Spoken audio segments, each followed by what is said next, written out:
Hello and welcome back to my channel. Just want to say a big thank you to everyone who subscribed, shared, liked and commented on my previous videos. I really appreciate that. I'm feeling the support, so thank you very much. Sorry I haven't posted in a while. I have been meaning to, but yeah, I've been dealing with a lot of procrastination and self-sabotage, but it's okay, I'm getting there. And also the space that I use, which is this space here, has been compromised, so getting the time and the space to do that has been challenging. So I do apologise, but I'm trying. So today's video, I'm going to be sharing with you my perspectives, where I'm at with the Mark of the Beast, New World Order.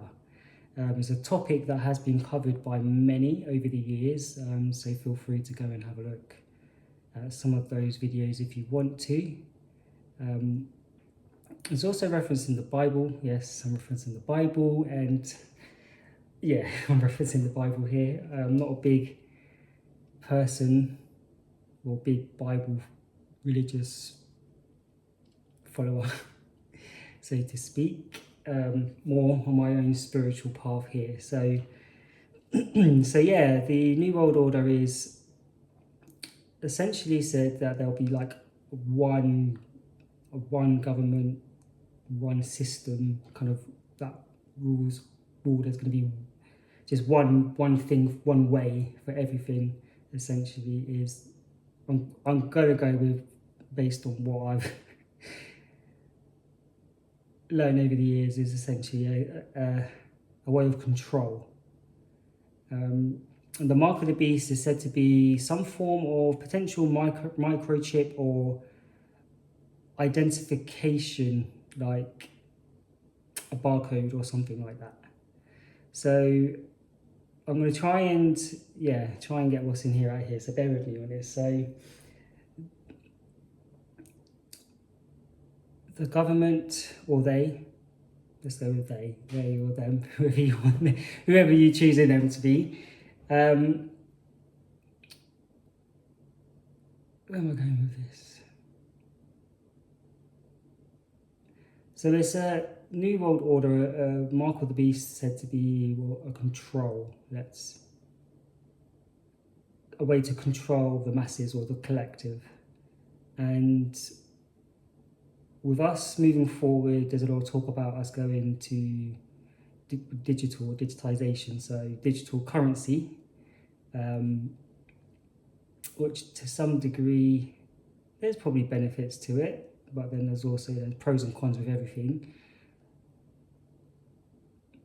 Having money as cash potentially gives us a bit more freedom in that sense. So when they go digital or digitization, when it happens, if it's going to happen, there's a lot of talk saying that it is,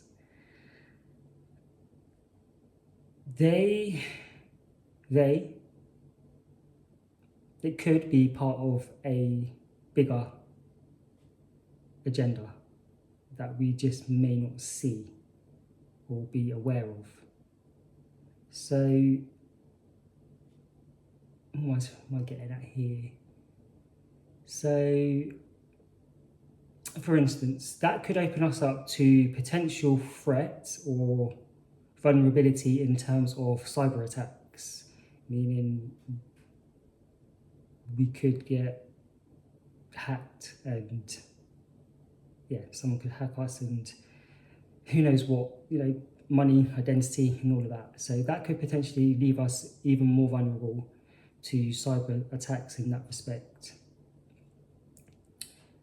And I feel it might be a part of the plan to help enforce this so-called New World Order, Mark of the Beast, barcode, microchip, whatever way they go about it. So what I mean by that is, if we think about, let's take Facebook. If someone's account gets hacked on Facebook, it can be a bit of a nightmare to get that other, or the person who's hacked your account closed. Facebook kind of waive liability, and there's not much we can do about it, kind of thing. And having said that, I feel like they could easily, if they wanted to, personally, is how I feel on that. But I feel like they are purposely allowing it to happen so that it becomes the norm. It becomes a normal thing in terms of that being hacked on Facebook becomes the norm. You get used to it. You kind of just, it becomes everyday life. In terms of identification, we've already seen that. If we want to look at fingerprint ID, face ID, so that's already happened. It's already happening. It has become your norm, your everyday life. So they're kind of like integrating it, I suppose, in a, if it is their agenda, I would say is a clever, sneaky and tricky way of doing it. Let's integrate it in a way where it becomes the norm for everyone, so that when the time comes, it's a bit easier to get compliance. And having said that, if we take a look at COVID, look what they shut the whole world down and got compliance with the restrictions and the 2 meters, and then there's the jabs. Let's not get into that. But I'm just, where I'm coming from, it was easy for them to, me, I think that was a test to some degree. I feel like it was like a test to some degree, but a way of them almost saying, this is what is coming, kind of like, let's prepare you for what's coming by this global pandemic, where they locked us down and kind of fearmongered us into having a jab for our safety.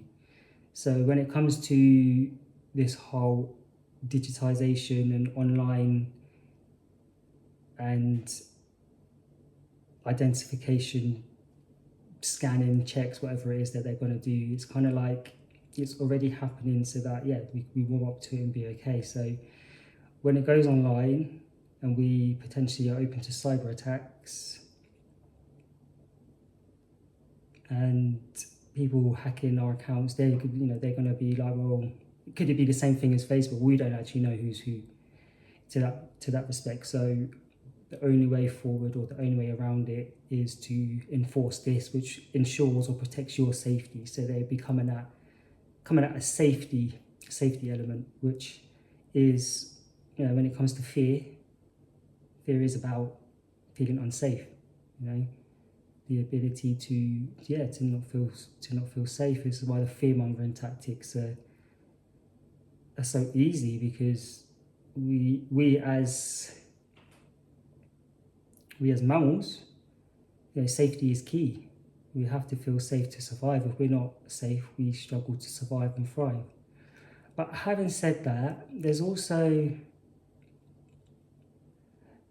these platforms like Facebook and Twitter and all the others that are actually, they are collecting our data and our information, and they do tell you this. I don't feel there's ever really any real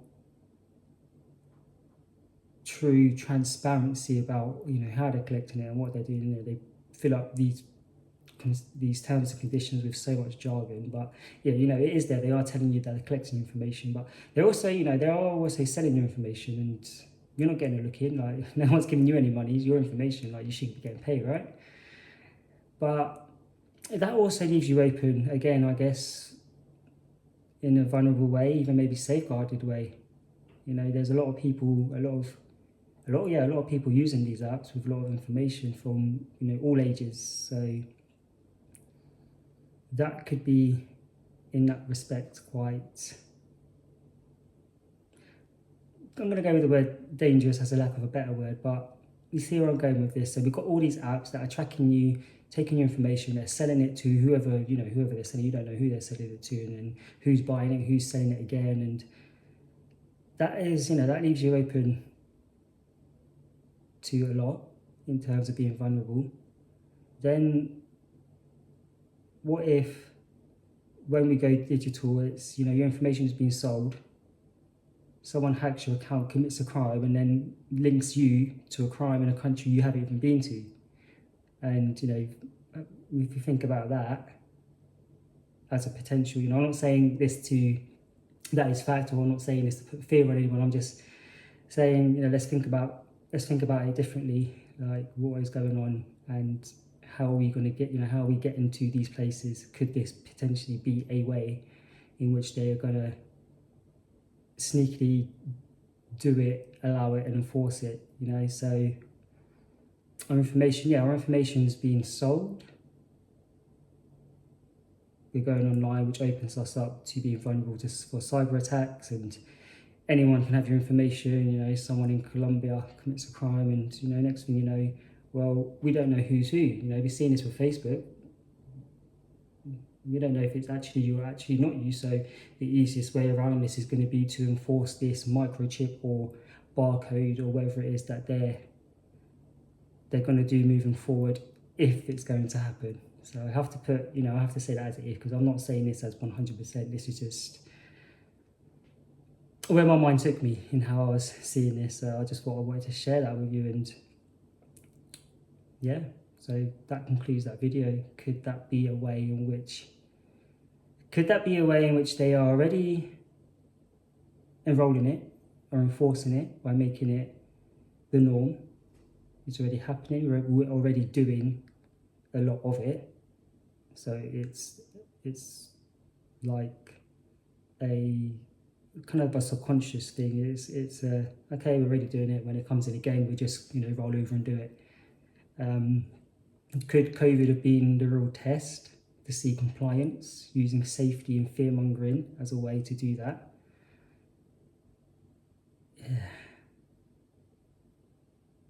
Yeah. So let me know your thoughts on that, and I hope I explained that in a way that you was able to follow along and kind of really get where I was coming from. So could it be the way they're already enforcing it, putting it out there, and could it be the way that in which they are going to enforce it and allow it to happen by allowing it all to happen, because it is happening anyway. You know, people are getting hacked and identities are being stolen.